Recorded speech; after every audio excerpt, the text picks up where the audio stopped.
അർജുനായിരുന്നോ നന്ദയായിരുന്നോ കൊല്ലപ്പെടേണ്ടിയിരുന്നത്? നിങ്ങൾക്ക് എന്ത് തോന്നുന്നു? അതേ കൂട്ടുകാരെ, നമ്മൾ ആ ഒരു അർജുൻ കൊല്ലപ്പെടുന്ന ഒരു പ്രൊമോ വന്നപ്പോൾ തന്നെ നമ്മളൊക്കെ പലരും പലരും അല്ല മിക്കവരും തന്നെ പറയുന്നുണ്ടായിരുന്നു, അയ്യോ അർജുനെ കൊല്ലല്ലേ, അർജുന് പകരം നന്ദയെ കൊന്നാലും കുഴപ്പമില്ല, അർജുനെ കൊല്ലല്ലേ എന്നൊക്കെ പറഞ്ഞ് കുറേ കമൻറ്റുകളുടെ ഒരു ഘോഷയാത്ര തന്നെയായിരുന്നു കേട്ടോ. എനിക്കും തോന്നുന്നു ഡയറക്ടർ സാർക്ക് അത്ര നിർബന്ധമായിരുന്നെങ്കിൽ നമ്മുടെ അർജുനെ ഒന്ന് കൊല്ലാതിരിക്കാമായിരുന്നു, പകരം വേറെ ആരെങ്കിലേക്ക് ഒന്ന് കൊന്നാൽ മതിയായിരുന്നു എന്ന് തോന്നിപ്പോകുന്ന ഒരു കഥാസന്ദർഭം കേട്ടോ. കാരണം വേറെ ഒന്നുമല്ല, നമ്മുടെ പിങ്കിയുടെയും അർജുൻ്റെയും ആ ഒരു റൊമാൻസ് കണ്ടിട്ട് നമ്മളുടെ ആ ഒരു മനസ്സിൽ നിന്നും തന്നെ മാഞ്ഞിട്ടില്ല അതൊന്നും, അല്ലെ പ്രേക്ഷകരെ? നമ്മുടെ പിങ്കിയും അർജുനും ആ ഒരു വീണ്ടും ഒന്നുചേർന്നതും അവരുടെ ആ ഒരു സ്നേഹവും ആ ഒരു പ്രണയമൊക്കെ കണ്ടു തുടങ്ങിയതേ ഉള്ളൂ. നമ്മളത് ആസ്വദിച്ച് തുടങ്ങിയപ്പോൾ തന്നെയാണ് നമ്മുടെ ഡയറക്ടർ സാർ നമ്മൾ പ്രേക്ഷകരോട് ഈ ഒരു ചതി കാണിച്ചത് കേട്ടോ.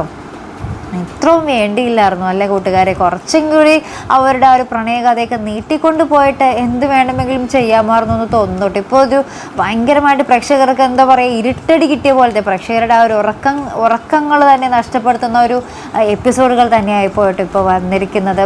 നമ്മുടെ ഇന്നത്തെ എപ്പിസോഡാണെങ്കിലും നമ്മുടെ ചന്ദ്രകാന്തം ആ ഒരു അർജുൻ മരിച്ച എപ്പിസോഡ് നമ്മളെയൊക്കെ കരയിപ്പിക്കുന്ന പറഞ്ഞാൽ ഒരു രക്ഷയില്ലാത്തൊരു എപ്പിസോഡ് തന്നെയായിരുന്നു. നമ്മുടെ പിങ്കിയുടെ അഭിനയം, നമ്മുടെ മിയ ആട്ടോ നമ്മുടെ പിങ്കിയായിട്ട് അഭിനയിക്കുന്നത് ഭയങ്കരം അഭിനയം തന്നെയാട്ടോ. ആ ഒരു ഓരോ എക്സ്പ്രഷനും ഓരോ ഡയലോഗും ഭയങ്കരം തന്നെ. അതിൻ്റെ ഒപ്പം തന്നെ നമ്മുടെ ആ ഒരു അണിയറ പ്രവർത്തകർ ഭയങ്കര ഇതാട്ടോ. ആ ഒരു ബാക്ക്ഗ്രൗണ്ട് മ്യൂസിക്കും എല്ലാം കൂടി ആയപ്പോൾ, ഇവരുടെ അഭിനയവും ആ ഒരു മ്യൂസിക്കൊക്കെ കൂടി ആയപ്പോൾ നമ്മുടെ ചന്ദ്രകാന്തം നമ്മളെയൊക്കെ ഒരു പ്രേക്ഷകരും കരയാതെ പോയിട്ടുണ്ടാവില്ല കേട്ടോ. എല്ലാവരും ആ ഒരു നിറഞ്ഞ കണ്ണുകളോടുകൂടി തന്നെ ആയിരിക്കും നമ്മുടെ ചന്ദ്രകാന്തം നമ്മുടെ അർജുൻ മരിച്ച ആ ഒരു എപ്പിസോഡ് കണ്ടു തീർത്ത് കേട്ടോ. ആർക്കും തന്നെ കരയാതിരിക്കാൻ സാധിക്കില്ല കൂട്ടുകാരെ. അപ്പോൾ എന്തായാലും ഭയങ്കര ഹൃദയം നുറുങ്ങുന്ന ഒരു നിമിഷങ്ങൾ തന്നെയായിപ്പോയി നമുക്ക് ഡയറക്ടർ സാർ സമ്മാനിച്ചത്. ഇനി ഒന്നും പ്രതീക്ഷിക്കാൻ വകയില്ല അല്ലേ കൂട്ടുകാരെ? അർജുൻ ഇനി ഒരിക്കലും തിരിച്ചു വരില്ല ഉള്ളൊരു യാഥാർത്ഥ്യം നമ്മളൊക്കെ മനസ്സിൽ ഏറ്റെടുത്തേ പറ്റൂ, സ്വീകരിച്ചേ പറ്റൂ.